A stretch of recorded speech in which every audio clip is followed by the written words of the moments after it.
Hey, what's up guys, Icy here. We're on the C5 Corvette again. We're doing the actuator today. We'd gone over the other day about the actuator, the situation in here. I got the new actuator. I got it from stockwiseauto.com. I don't endorse anybody currently, so Stockwise was about $40 I think with shipping, 2 to 6 days, not terrible. Was able to hold out. So the other place I found it was Actuator's Corvette. Actuator seems to have everything for the car. Only problem is Actuator's a little bit more expensive than this. Now, this is the new actuator right here. It's a genuine GM part. I don't have a part number. There's a part number. GM number 16640-851. It's just one simple actuator. This is what's going to go in there. This is what's controlling this stupid trunk from coming up and down. What I'm going to do is I am going to extend this wire again, same way we did in my other video. This way, if I ever have an issue with this, I can open it from the front part of the car. So I'm going to put this back in so I don't scratch up the car at all. I'm going to pull this wire out. On the very tip of this wire, you can see I have a little nub. I'm going to cut that nub off. I just use a pair of good wire cuts. You can hear it cut. What I'm going to do now, I've got that nub off. Go ahead and toss that. Now that I got that off, I went to Lowe's. I forgot to get one. You're going to need 3. If you're only doing one side, you need 3 of these 116 failure and stops. So I'm going to use one here, and what I'm going to do is I'm going to make a loop out of this. Once I make the loop out of that, I can make another loop. I've got another wire, 5 foot long. That one is actually 1/16. I believe the wire that this comes with is actually a little bit smaller than 1/16. But that's what I got at Lowe's. That's what I was able to get. Very simple. You just take it, put it through the top part without stubbing your finger, getting your finger on that, because last time I messed with this, I ended up with a couple pieces of shrapnel in my hand. Just loop it back around. Now, I didn't put the stop on it. Guys, if you want to put the stop on it, be my guest. I did that before. It didn't crush down so well. And I've got a loop. And because it didn't crush down so well, I was just like, yeah, it's not a big deal to me. Doesn't make it right. Use your wire. I use the wire cutter of this to crimp it. So just because I didn't do it doesn't mean you shouldn't do it. It's just easier for me, especially with my back issues and all that. Can't seem to crush this stupid thing. So now I've got myself a nice little loop. I can pull on it. This way when I pull, if I ever have an issue with this again, I'll be able to pull this trunk open again. And this is the wire I got from Lowe's. 34 cents a foot, 5 foot. Gonna extend it through the car. Not really worried about that just yet. Let's get into the actuator. Now, I've never done this before, so you guys are gonna have to kind of bear with me while I do this. This is gonna be a tutorial for all of us. So, first things first, obviously we gotta get this piece off because the actuator's under there. So the very first thing you're gonna want to do is make sure that you remove your floor cover, and then get to these. As long as you have your storage space, go ahead and move that one area. That way you can get a little bit more free flow. Next, we're just going to remove this netting. Let me grab that. Alright, so the netting right here, pretty simple. Just unravels. It doesn't unravel, you just unclip it. You just gotta find that clip and get it off. There's one side. And there's 2. And this is going to give you the room to get in there. Now, we got to take off this piece right here. And the last time I did this, when I was doing the extensions, what I found was if you pull out your target top holder right there, it makes it a little bit easier. Now grab from underneath, well, inside where that, before you start doing that, inside where that piece was hanging, there's a screw. So just the hook right here, you're gonna unscrew that, so that's holding this piece in place as well. So I've got this right here, and then you have another one. And I'll show it to you. It's right here. You can actually see it without my hand in the way. Again, just twist it off. How that's off, we'll be able to move this free flow. And like I said, I did this previously. Do it slow, do it intentionally. Make sure you put these somewhere you're not going to lose them. Hopefully I don't. I'm notorious for it. So I'm just going to kind of grab down here on the very bottom. You got stuff in the way like I do, just move it. It's going to be alright. And then what I do is I pull up this way. So I'm pulling this up this way. And as I pull, I just do it very gently. Kind of wiggle it out. Then I go to the top part. Now I'm just going to very simply, there we go. Now, when you get it out, you're going to have your light right here. Now, if y'all want to work with this piece in the way, Godspeed to you. It's a simple little switch right here. It's all you have to do is grab a flathead screwdriver or a knife. I can find one. Awesome. Take the plastic piece. Guys, be gentle while you do this. You don't want to mess it up. I mean, if you like having light in your trunk, this is what does it. Come on. You need a little bit more room, just put it in like that. Go ahead and get that piece up. I'm not very good with these. I always have an issue with electrical connectors for some stupid reason.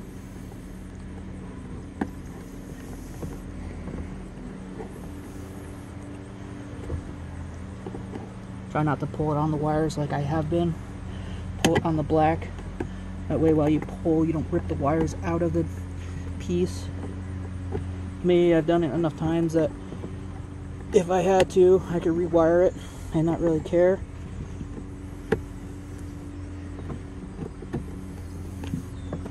Goodness gracious, they don't give you room.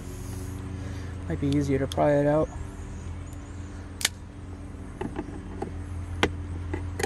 Go. Come on.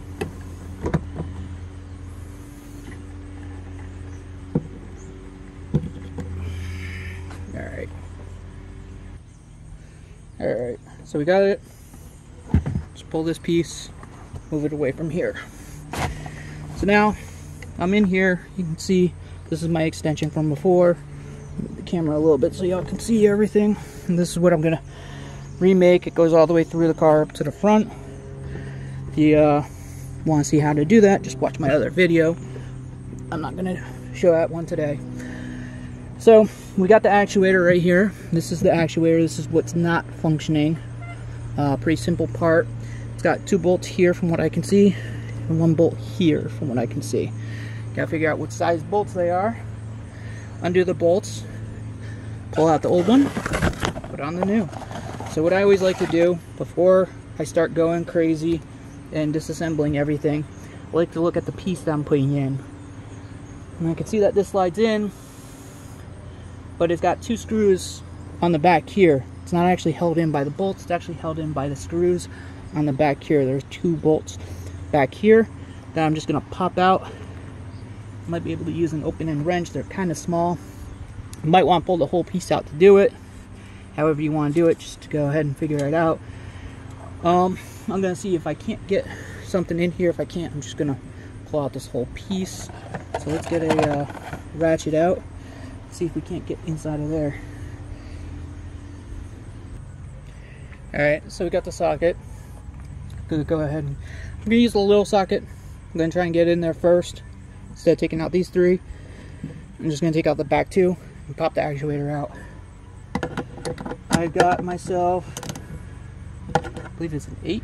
Yeah, I got an 8mm on here.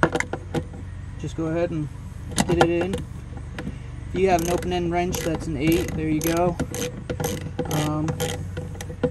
I forget what size the battery terminal is. That might actually be the same size as the terminal. Now you can see the issue is it is a very tight space. So getting this piece off without breaking everything. I was going to loosen the other side, but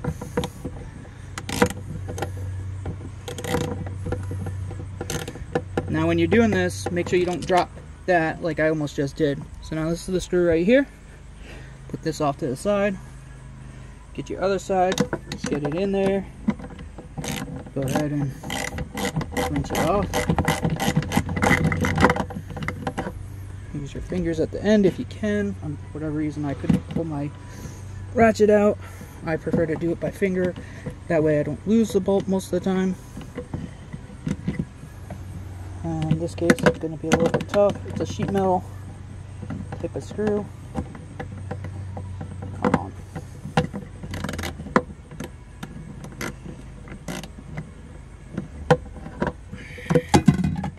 Easy enough. It's out. So like I said, instead of taking out 1, 2, and 3, I was able to just take out the screws. Now we're at this part. If you can see, yes you can.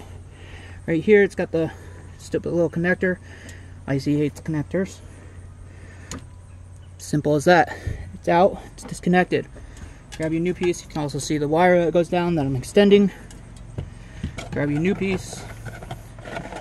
Very simple. Make sure you have your connector up, same spot, right there. Make sure when you connect it properly so that the pieces are all aligned. You can see that there has a little bit of a line right there. Just snaps in, check snugness, good to go. Now all I have to do is take this, put this back up here, put the 2 screws back in through the back side, screw it in, test it out, make sure everything works. Got electricity, got my pull cord, everything's set.